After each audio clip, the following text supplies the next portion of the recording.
에베소서 5장 15절에서 18절까지 말씀입니다.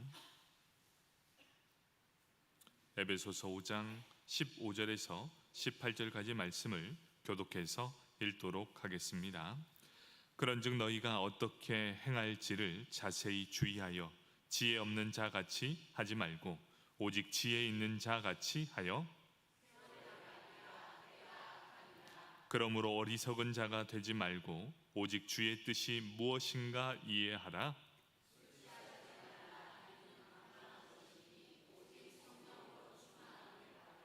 아멘. 11구역 나오셔서 구역 독송 하시겠습니다.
아멘. 감사합니다. 우리 11구역 다음 우리 특송 때는 우리 장로님들 말고 우리 건장한 남자분들 함께 나와서 함께 예배 드릴 수 있는 그날이 속히 올 수 있도록 우리 다시 한번 격려의 박수하겠습니다. 감사합니다. 우리 함께 에베소서 5장 15절에서 18절까지 말씀을 읽었습니다. 오늘 이 말씀은 세월을 아끼는 방법이라는 제목을 가지고 함께 은혜를 나누도록 하겠습니다. 우리 말씀을 듣기 전에 옆 사람 바라보면서 인사하도록 하겠습니다. 오늘 하루 수고 많으셨습니다.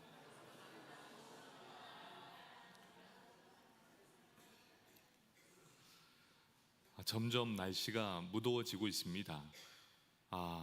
이렇게 그냥 있으면 너무 힘든 날씨인데 에어컨을 딱 틀고 있으면 또 머리가 아파옵니다. 그럼 에어컨을 딱 끄면 또 더워집니다. 이런 일상생활의 반복이 있다 보니까 냉방병에 시달리는 경우가 참 많습니다. 밤에는 불면증도 있을 수 있고 또 우리의 몸이 많이 연약해지는 시기가 바로 이때입니다. 우리 성도님들 몸조리 잘 하시고 될 수 있으면 에어컨 바람 너무 좋은데 밀폐된 곳은 또 위험하니 적당한 운동도 하시면서 건강하게 유지했으면 좋겠습니다. 오늘은 세월을 아끼는 방법, 어떻게 세월을 아낄 수 있는가? 오늘 이 방법에 대해서 함께 은혜를 나누도록 하겠습니다. 바울은 성도들을 향해서 악한 세상 가운데 세월을 아끼기 위해 어떻게 처신하는지 그것을 신중하게 생각하고 지혜롭게 행하기를 권면하고 있는 말씀이 바로 오늘 말씀입니다. 두 가지를 권면해 주고 있습니다. 이렇게 하지 말라, 오직 이렇게 하라. 이 두 가지의 명령이었습니다.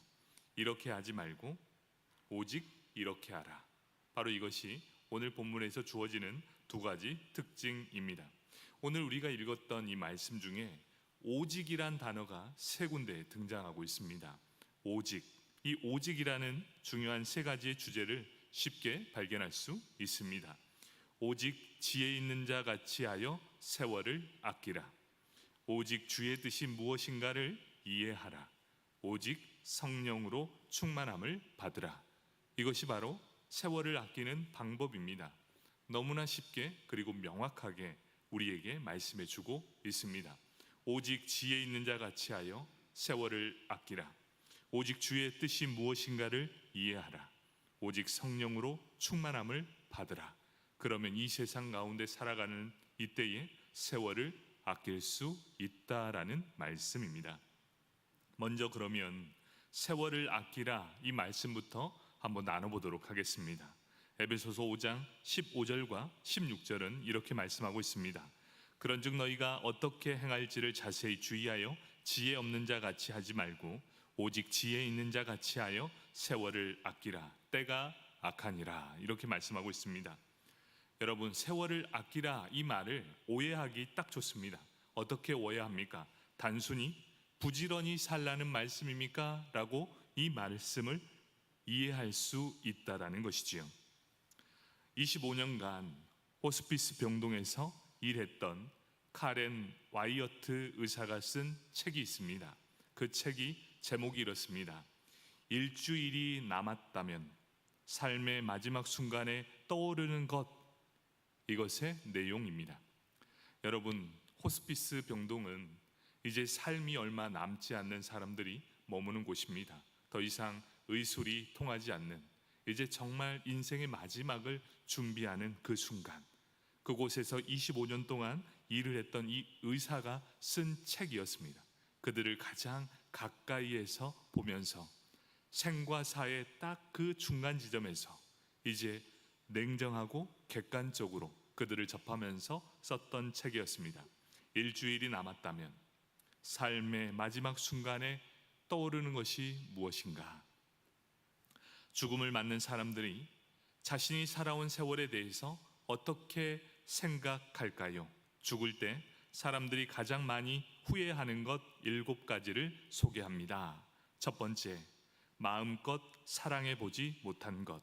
두 번째, 조금 더 일찍 용서하지 못한 것. 세 번째, 걱정을 내려놓고 행복한 순간을 누리지 못한 것. 네 번째, 마음을 열고 포용하지 못한 것. 다섯 번째, 열정으로 살지 못했던 것. 여섯 번째, 아등바등하며 여유 없이 산 것. 일곱 번째, 있는 그대로 감사하며 살지 못한 것. 사람들이 죽기 전에 한 세상 남들처럼 떵떵거리며 살아보지 못한 것이 억울하고 후회될 것 같은데, 이 후회되는 7가지에는 그 내용이 아무것도 없다는 것입니다. 또 사람이 부지런히 살지 못한 걸 후회한다라는 말도 없습니다. 오히려 아등바등 살았던 것을 후회한다라고 말하고 있습니다. 죽음 앞에 설 때야 비로소 보이는 것이 있습니다. 물질적인 것보다 삶의 의미가 더 중요하다는 것을 뒤늦게 깨닫게 됩니다. 와이어트 교수는 아이러니하게도 죽기 직전에 사람이 이렇게 가장 많이 성숙한다라고 말하고 있습니다. 사랑하는 성도 여러분, 그리스도인에게도 마지막 순간 하나님 앞에 설 때가 있을 것입니다. 그리고 이 땅의 시간들을 정산해야 되는 시간을 우리는 직감할 수 있을 그때가 있게 된다는 것이지요. 그렇다면 우리는 이 땅의 그리스도인으로서 과연 이 땅의 시간을 어떻게 보내야 할 것이고 무엇이 더 소중하고 또 중요한 것인지를 알아야 한다는 것이 중요하겠죠. 바울은 우리에게 이렇게 말합니다. 세월을 아끼라. 세월을 아끼라의 이 정확한 의미는 무엇입니까? 세월로 번역된 헬라어는 카이로스입니다. 곧 질적인 시간, 하나님이 주시는 기회입니다. 하나님께 허락한 이 시간을 하나님의 기회로 보고 이 기회에 최선을 다하는 것, 이것이 바로 세월을 아낀다라는 것인데, 여기에서 세월을 아낀다는 것은 하나님께서 주신 기회를 놓치지 않는다는 의미를 보여주고 있습니다. 여기에서 아낀다라는 이 말은 헬라어로 엑스아고라조라는 의미로 속량하다, 구속하다 의미입니다. 남에게 팔린 것을 도로 사온다라는 뜻을 가진 헬라어입니다. 그렇기에 세월을 아끼라라는 이 말은 원어가 가진 뜻을 그대로 살려 번역하자면 이렇습니다. 하나님이 주시는 기회의 시간을 사탄에게 뺏기지 말고 그거에서 구원하면서 잘 사용해라 라는 것을 말씀해 주고 있습니다. 여러분, 시간을 어떻게 보내고 있습니까? 하나님이 주신 기회라는 이 시간을 사탄의 유혹에 넘어가고 사탄에게 빼앗기면서 그 시간에 다른 무엇으로 채워져 가고 있지는 않습니까? 그런데 왜 이런 말씀을 했을까요? 왜냐? 때가 악하기 때문이다 라고 말하고 있습니다. 수많은 유혹들이 여러분들을 사로잡게 할 것입니다. 집중해야 될 시간에 자꾸만 잡생각이 여러분들을 향해 몰아치게 될 것입니다. 또 허송세월을 보내게 될 것입니다. 그리고 이 모든 것들이 바로 이 세월이 악한 이 시대 가운데 살면서 우리가 분별하지 못하기 때문이지요. 우리 자신도 악한데 시대도 악하고 세상도 악하니 그대로 흘려보내면 악의 구조에 휘말릴 수밖에 없는 구조가 딱 지금 시간입니다. 이런 사회 속에서도 우리도 모르는 사이에 이런 세속적인 가치관 속에 물들어가고 있는 것입니다. 그렇기에 어떻게 행할지를 자세히 주의하여 우리의 시간들을 그 속에서 구원해 내라. 이 말은 영혼만 구원받아서는 안 된다라고 말하고 있습니다. 예수님을 믿고 영원히 구원받아야 해도 삶이 구원받지 못하면 죄악 속에서 불행한 열매를 맺을 수밖에 없음을 말씀해 주고 있습니다. 우리 분주하게 사는 건 너무나 중요하게 생각합니다. 그런데 성경 어디에도 분주하게 사는 것을 하나님이 기뻐하신다라고 말한 구절이 단 한 군데도 없다는 것이지요. 그렇게 말하고 있으면서 우리를 이렇게 분주하게 살아가는 우리를 향해 하나님께서 이렇게 말씀하고 있습니다. 너 참 세월을 아껴서 잘 사는구나 라는 말을 단 한 번도 한 적이 없다는 것이지요. 여러분은 무엇 때문에 지금 분주하게 살고 계십니까? 그리스도인이 세상의 가치관에 물들어가면서 분주함이 주는 함정에 빠지지 않기를 원합니다. 자기 자신은 피폐해져 가고 있음을 보지 못하는 상태에서 주는 바로 분주함이 주는 함정에 빠져드는 것입니다. 분주하게 사는 것이 세상을 가치 있게 산다는 착각을 자꾸만 주게 되는 것이지요. 자신의 몸을 혹사합니다. 그런데 정작 해야 될 일들을 하지 못한다면 그것이야말로 참으로 그 인생의 허송세월을 보낸다는 것이지요.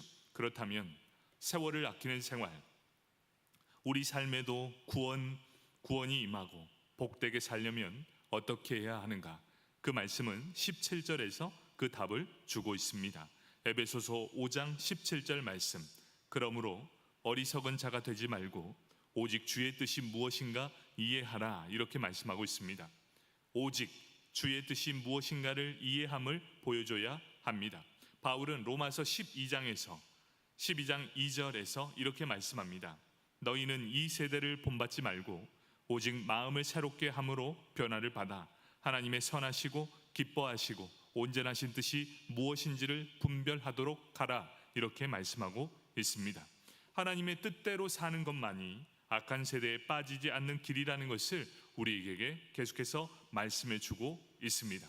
그렇기에 우리는 시간이 날 때마다 잠시 멈춰설 수 있어야 합니다. 어느 순간 이런 생각이 딱 들 때 잠시 그 자리에 딱 멈춰서야 합니다. 그리고 한번 고민해 봐야 합니다. 나는 지금 하나님의 뜻대로 잘 살아가고 있는가? 나는 하나님께서 주신 이 시간이라는 기회를 잘 사용하고 있는가?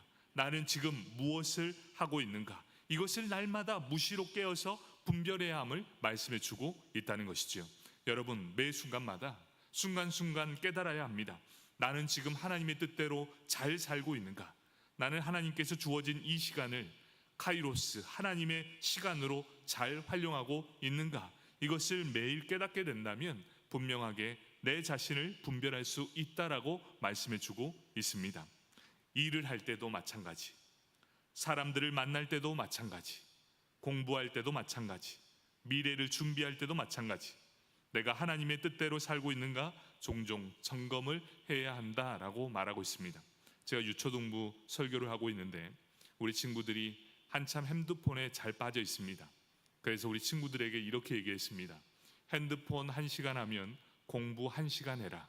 1대1 비율로 하면 부모님께 칭찬을 받을 것이다. 이렇게 말씀을 했어요. 그랬더니 한 친구가 이렇게 얘기합니다. 핸드폰을 10시간 합니다. 그러면 공부도 10시간 해야 칭찬받는다. 여러분 어떻게 생각하십니까? 그 아이들은 분별력이 없는 거예요. 어떻게 해야 되는지 방향을 모르는 거죠. 여러분, 우리 자녀들이 핸드폰을 10시간 하고 있다면 적어도 그래 10시간 해도 된다, 대신 공부도 10시간 해라 라고 분명하게 얘기해 줘야 되지 않겠습니까? 우리 자라나는 청소년들도 마찬가지. 뒤에 조건이 잘 들어요. 핸드폰도 마찬가지 아니겠습니까? 우리가 늘 깨어서 분명히 해야 될 것을 분별할 줄 안다면 1대1로 잘 나누어서 분별할 때 하나님께서도 인정할 것이고 부모님께서도 칭찬받게 될 것입니다. 그렇다면 우리가 늘 항상 생각할 문제가 이것이 발생합니다. 도대체 하나님의 뜻이 무엇인가? 도대체 하나님의 뜻이라는 걸 어떻게 알 수 있습니까? 늘 고민되는 게 도무지 하나님의 뜻이 무엇입니까? 도대체 하나님의 뜻이라는 게 무엇입니까? 오늘은 어떻게 이 하나님의 뜻을 말씀해 줄 거냐면 성경 말씀에 이것이 하나님의 뜻입니다 라고 기록된 내용들을 여러분들에게 말씀을 해 주도록 하겠습니다. 첫 번째는 이렇게 이야기합니다. 항상 기뻐하라, 쉬지 말고 기도하라, 범사에 감사하라, 이것이 그리스도 예수 안에 너희를 향하신 하나님의 뜻이니라. 이것이 첫 번째로 주어지는 하나님의 뜻입니다. 무엇이죠? 항상 기뻐하라, 쉬지 말고 기도하라, 범사에 감사하라, 이것이 그리스도 예수 안에 너희를 향하신 하나님의 뜻이다 라고 분명하게 말씀해 주고 있습니다. 또 예수님께서 산상수훈 중에서 우리에게 가르쳐 주신 말씀이 있습니다. 그 말씀이 어떤 말씀입니까? 남에게 대접을 받고자 하는 대로 남을 대접하라, 이것이야말로 하나님의 뜻이다 라고 말씀해 주고 있습니다. 사랑하는 성도 여러분, 남에게 대접을 받고 싶으십니까? 그렇다면 먼저 다른 사람을 대접하는 마음으로 최선을 다해 대접하십시오. 그러면 그에 합당한 대접을 받게 될 것입니다. 바로 이것이 하나님의 뜻이시다 라고 말씀하고 있습니다. 세 번째는 무엇입니까? 악을 악으로 갚지 말고 선으로 악을 이겨야 한다라고 말씀하고 있습니다. 너무나 쉽게 하나님의 뜻을 발견할 수 있습니다. 그런데 이제 우리가 이것을 살아내야 한다는 것이지요. 무시로 생각해야 되는 것입니다. 항상 기뻐해라, 쉬지 말고 기도해라, 범사에 감사하라, 이것이 그리스도 예수 안에서 너희를 향하신 하나님의 뜻이니라. 남에게 대접받고자 하는 자는 남을 대접하는 마음으로 살아야 한다. 악을 악으로 갚지 말고 선으로 악을 이겨야 한다 라는 이 생각이 내 마음 안에 내장되어 있다면 어느 순간이라도 하나님의 말씀이 하나님의 명령으로 내 삶에 이렇게 수면 위로 뛰어오르게 될 것입니다. 그리고 그것을 지키려고 노력해야 한다는 것이지요. 내 삶이 무너질 때가 있을 것입니다. 너무 힘들어 내가 지쳐 넘어질 그때에 내 기분이 왜 이러지? 나는 지금 넘어지려고 하고 있어. 이때 하나님의 뜻을 분별하라는 것이지요. 맞지? 하나님은 나에게 항상 기뻐하라고 했지, 쉬지 말고 기도하라 그랬지, 범사에 감사하라고 그랬지, 이것이 바로 하나님의 뜻이지. 바로 그 자리에서 분별력 있게 일어서야 한다는 것을 말씀해 주고 있다는 것이지요. 또 살다 보면 해답을 찾을 수 없는 일들 수없이 많이 생기고 일어납니다. 이럴 때 하나님이 나에게 기도하라고 했지, 항상 기도해라, 쉬지 말고 기도해라, 이런 순간에 나에게 기도하라는 하나님의 뜻이다 라는 걸 분별할 줄 알아야 한다는 것. 막힘이 있을 때, 그런 일이 있을 때 기도로 하나님의 뜻을 구해야 하는 것, 그것이야말로 하나님이 우리에게 주신 선물이라는 것입니다. 그렇게 사는 인생을 통해 하나님은 지혜를 허락해 주십니다. 그리고 기도하는 자에게 길을 열어 주실 것입니다. 우리 기억하시죠? 임자 기도해 봤어? 기억나십니까? 네, 한참 오래전 이야기죠. 지난주 저희 아내와 휴가를 보내고 있는데 어느 순간 저에게 막히는 일이 있어서 한참 고민을 하고 있는데 저희 아내가 저한테 이렇게 얘기했습니다. 임자 기도해 봤어? 순간 댕 맞았습니다. 임자 해봤어? 해보고 포기했어? 이 얘기를 딱 들을 때 정신이 번쩍 나더라고요. 여러분, 포기하기 전에 기도해 보셨습니까? 기도에 응답받기 전엔 절대로 포기하지 마십시오. 여러분들에게 늘 이런 마음적 위로를 주는 사람을 통해 그 길이 반드시 열리게 될 것입니다. 또한 하나님께서 하나님의 뜻에 대한 확신을 가지고 하나님이 기뻐하시는 선택을 할 수 있게 된다는 말씀입니다. 마지막 세 번째입니다. 오직 성령으로 충만함을 받으라 라고 말씀하고 있습니다. 세월을 아끼는 인생에도 지름길이 있습니다. 오직 성령의 충만함을 받는 그때가 바로 세월을 아끼는 일입니다. 에베소서 5장 18절 말씀, 술 취하지 말라, 이는 방탕한 것이니 오직 성령으로 충만함을 받으라, 이렇게 말씀하고 있습니다. 세월을 아끼는 인생 중에 지름길이 있는데 그 지름길이 바로 성령의 충만함을 받는 것입니다. 평상시에 잘 해왔던 일들이 언제나 항상 쉽게 해결되지는 않는다는 것, 우리는 그것을 인정하고 살아야 합니다. 매일 하던 일인데 뜻밖의 실수를 하고 문제가 생길 때가 발생하게 된다는 것입니다. 이런 문제는 어디에서 생기느냐? 인간관계 안에서도 나타나게 됩니다. 관계가 좋았습니다. 늘 웃고 떠들면서 살아갔습니다.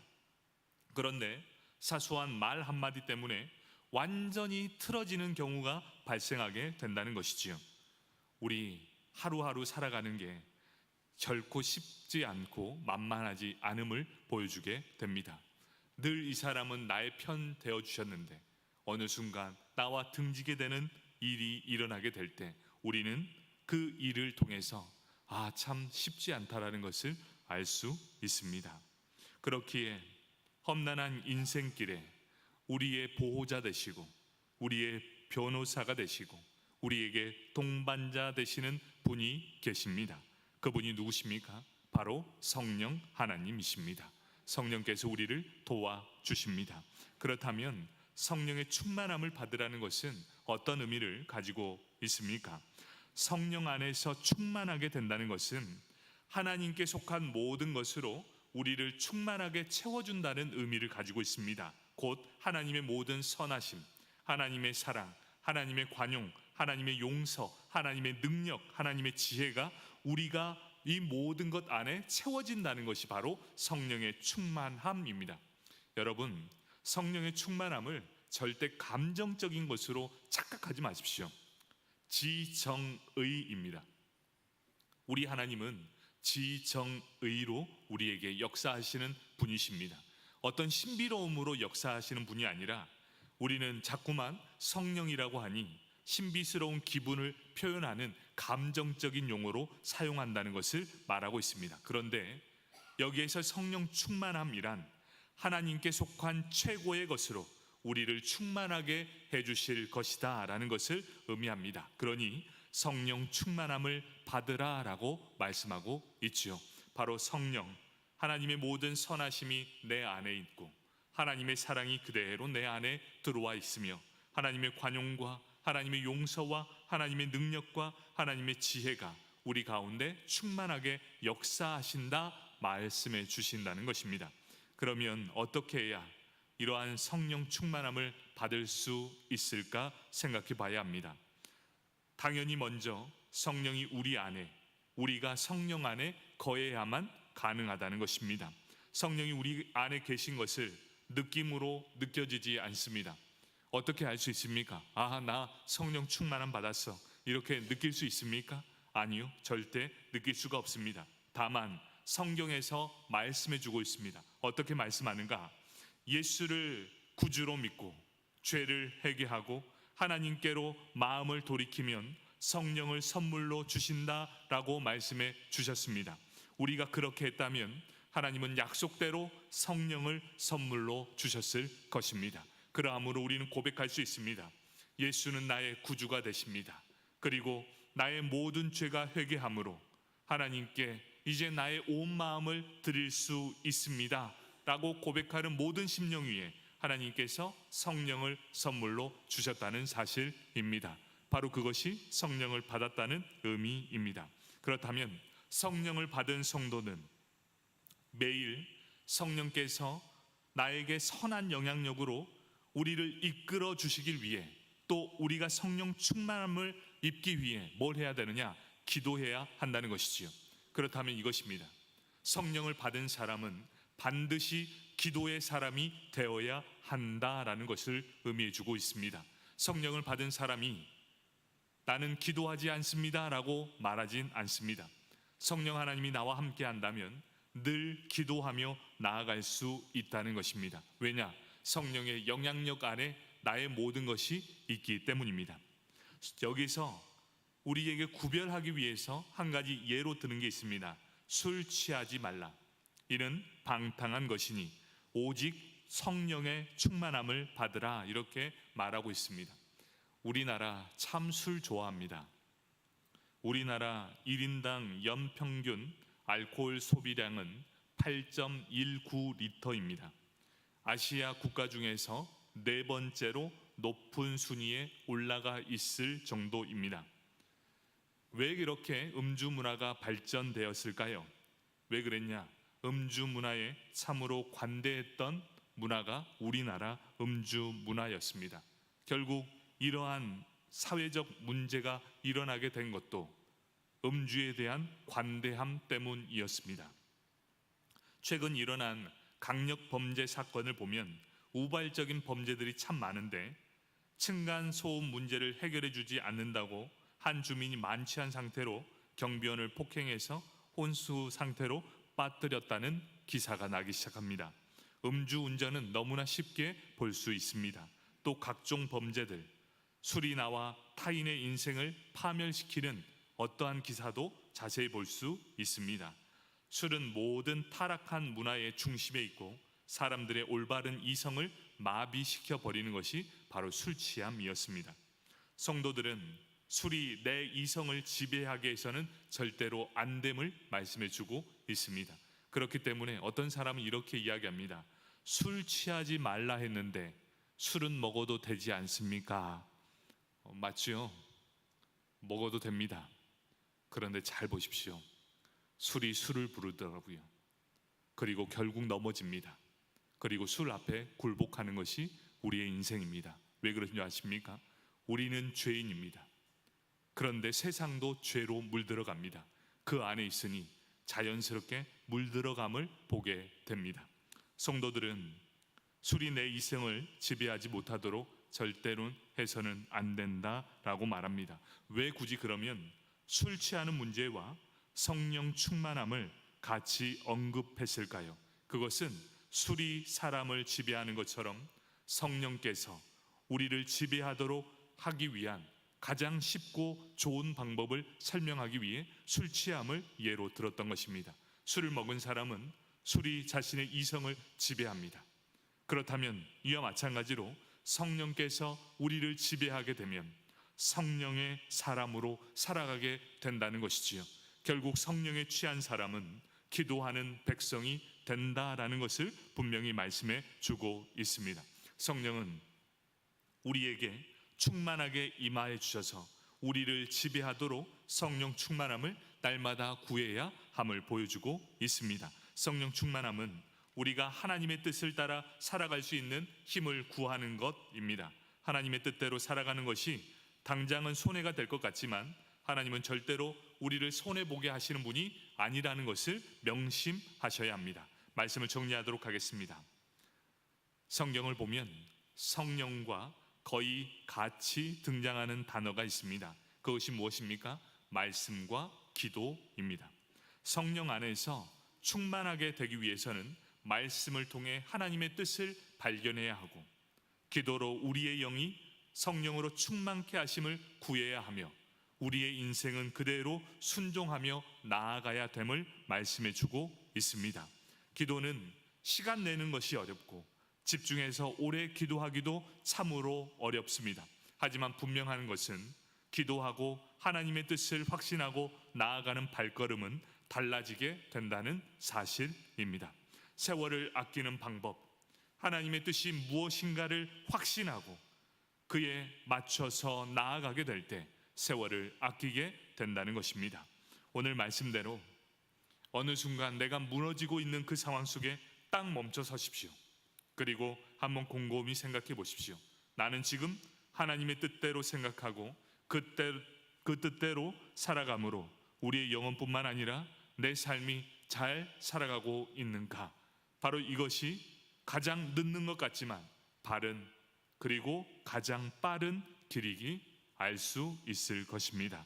우리 사랑하는 성도 여러분, 세월을 아끼기 위해 날마다 성령 충만함을 입으며 하나님이 기뻐 받으시는 하나님의 뜻을 행하는 우리 모든 성도님들 되길 축복합니다. 아멘. 이 시간 함께 기도하길 원합니다.